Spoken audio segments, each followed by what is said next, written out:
You ever get woken up at 5 a.m. by someone pounding on your gate screaming about a gazebo emergency and just know deep in your bones your day's about to turn into a reality show? Yeah, me neither, until that morning. I learned two things fast. One, I can go from REM sleep to court-ready petty in under 30 seconds. And two, I really, really hate being woken up by people who think my property is theirs if they ask loud enough. Let me back up a second. I live in one of those perfectly planned neighborhoods where every mailbox looks like it came off the same assembly line, and the HOA acts like it's running its own private country. When I bought this house, I thought HOA meant don't park a boat on the lawn and maybe pick up after your dog. That was cute looking back. Turns out it's basically Survivor Suburban Edition. The games, the alliances, the tribal council, it's all there minus Jeff Probst and immunity idols. My backyard butts up against this little stretch of common green with a walking path where people nod politely at each other, but also judge your Halloween decorations. My property line is clear as day. Survey stakes a fence, and right in the middle of it, my pride and joy, a wooden gazebo I saved up for stained with my own hands and wrapped in solar lights that make it glow like a fairy tale at night. I did all the homework, city permit, double-checked the HOA rules, even measured twice to make sure I was inside my own lot. Below a certain height behind the rear building line, no pre-approval needed. I was golden. Well, except Marlene HOA. President, professional squint, pastel cardigans, year-round clipboard surgically attached to her hand. She didn't see it that way. First thing she ever said to me before she even knew my name was to hand me a printout of common violations and ask what I did for work. I'm a paralegal, I said. She made this face like I just told her I do tax audits for the IRS. I should have known then. So when the gazebo went up there, she was watching the installers like they were dumping hazardous waste. 2 days later, I get a violation letter, unapproved structure on common property. Nice try, Marlene. I drafted a polite but ironclad response, survey city permit, highlighted HOA guidelines. Hand-delivered and certified mail, because if you're going to be that person, you might as well lean in. Never heard back, never got a fine. I figured I'd won quietly, and that was that. But then there's Lissy. 3 doors down, pure energy, always hun this and sweetie that, never less than 3 exclamation points in a text. She's planning her wedding big enough to need extra space, not quite big enough to afford it. Hey neighbor, she says, bouncing up my driveway in leggings and a future Mrs. shirt. She wants to use the gazebo for sunrise wedding photos, maybe let guests wait there before the shuttle comes. Ceremony starts at 8 a.m., so it'd just be from like 5 to 7:30 in the morning. I try to be gracious. I'm happy for you, but that's my private backyard. 30 people at dawn, I work from home, I need my quiet time. And honestly, I'm just not comfortable with it. Her face tightens, but she shrugs it off. The HOA said it's part of the shared aesthetic, so it made sense guests would wait there. But you know, they said to ask you first, like that's supposed to win me over. So I tell her again, gently but firmly, it's my property. Not happening. Her smile vanishes, and now I'm the villain in her wedding story. That night, the HOA emails me, generic cold dear homeowner, accusing me of refusing to support a community event, warning that it might impact future approvals. Shared aesthetic, my left foot. I send back a formal response. Gazebo is on my private lot survey. Attached, any attempt to use it without my consent will be treated as trespassing. I CC the management company. Petty wars commence. Suddenly, I'm drowning in violation letters, trash cans visible for 15 minutes, front lawn, edging uneven car parked too long even though I drive every day. I respond to every single one with time-stamped photos and quotes from the covenants cool as ice. Some neighbors get dragged in 2 garden tools in the wrong place, flag 2 big toys in the driveway. Marlene and her sidekick Ronnie start holding court in front of Lissy's house, throwing me dirty looks when I walk by. A week before the wedding, I get a courtesy notice that the board will revisit the appropriateness of my gazebo at the next meeting. Into the binder it goes. I know the rules better than they do. I know they're bluffing. What I didn't know was how far they'd go to push their luck. Wedding morning, 4-something a.m. I'm basically a human houseplant trying to pretend I don't hear car doors slamming. Then my gate rattles hard. My dog Moxie, all 30 pounds of ferocious mutt, explodes into a bark. Adrenaline surges. I throw on a robe, grab my phone, and peek through the blinds. The path is packed, people in suits and dresses, a white shuttle van idling, and a dude in a suit yanking on my gate. Backyard's locked, he whines. Marlene said this was community seating. I cracked the door. Can I help you? We need the gazebo, Marlene said. It's fine.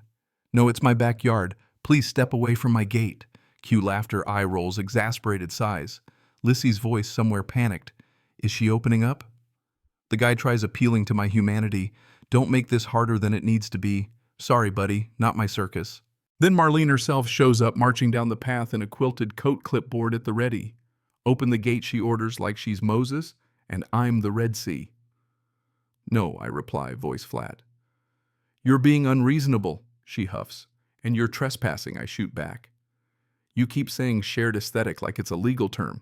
It isn't. Property lines 5 feet past the gazebo. Surveys on file. Lissy tries one more time, all puppy eyes. Please, it's my wedding. I say no. Marlene's face goes red. You're harassing us. This is grounds for fines and possible legal action. Something in me clicks cold, calm deposition mode.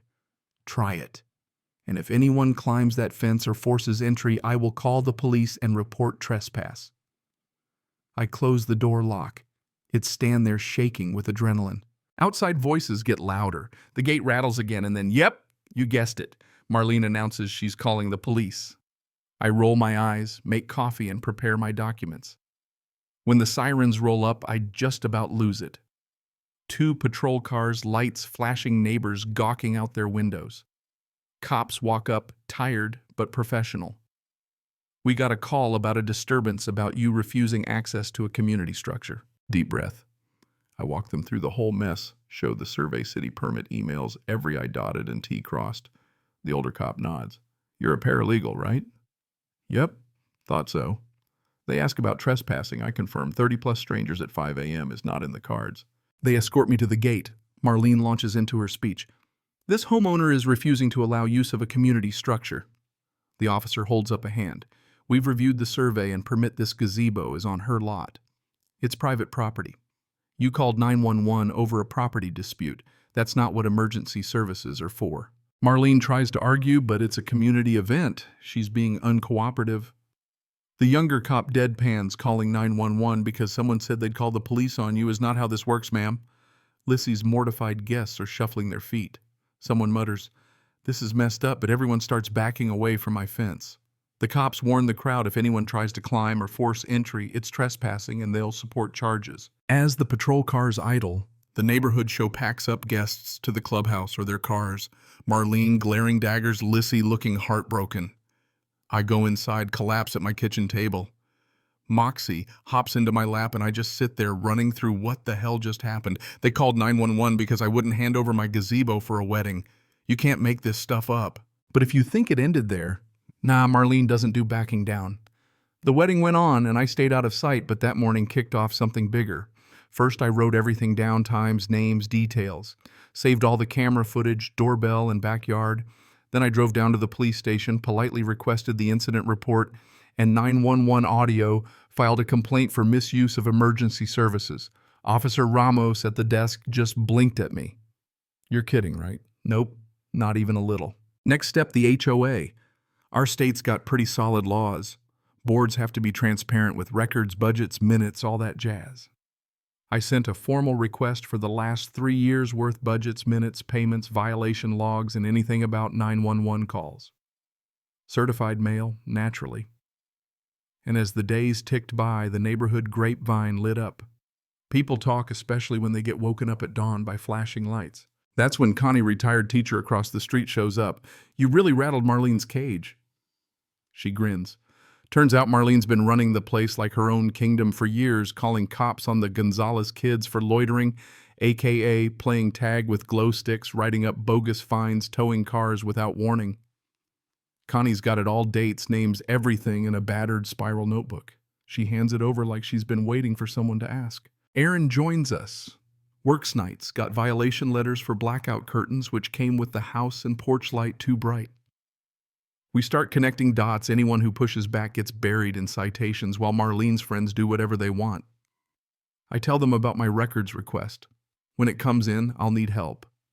Aaron grins. Spreadsheets are my love language.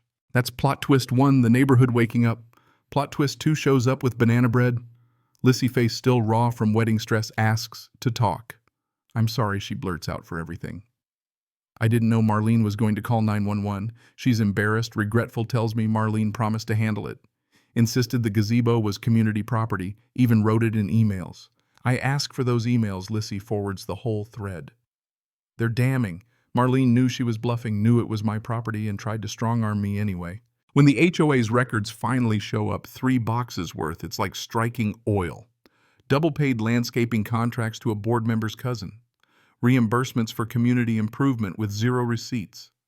Petty violations stacked on any house that pushed back. And tucked in the incident log, Marlene's 911 call claiming I was unstable, escalating, and might set my aggressive dog on guests. Moxie, who weighs 30 pounds, and spent the whole time snoring under my feet. That call earns Marlene a formal citation for abusing emergency services and a warning from the city attorney. Our mountain of evidence gets us a special HOA meeting. The place is packed, neighbors fed up, stories to tell. We vote to recall the board. Connie's the new president, Aaron's treasurer, I'm secretary. We freeze the spending, bring in an outside CPA, hire an HOA attorney. The audit, conflicts of interest everywhere. Undocumented improvements. Money missing. Marlene and Ronnie end up paying a chunk back and are banned from serving again. Marlene moves out a month later, no goodbye party. Now the HOA is well boring. Newsletters are about mulch, not threats. Fines only happen for actual issues, not revenge. My gazebo is just my gazebo. Sometimes neighbors stop by and chat, kids ride scooters on the green, nobody rattles my gate at dawn or calls my yard community seating. And when someone wants to come over, they knock, they ask. And my no is finally respected. So tell me, was I right to stand my ground, or should I have caved for the sake of neighborly cooperation? When does a line in the grass actually mean something? Drop your stories, thoughts, whatever below. Let's talk about what community's supposed to mean. Because after all that, I'd say sometimes standing up for your patch of grass is how you protect the whole neighborhood.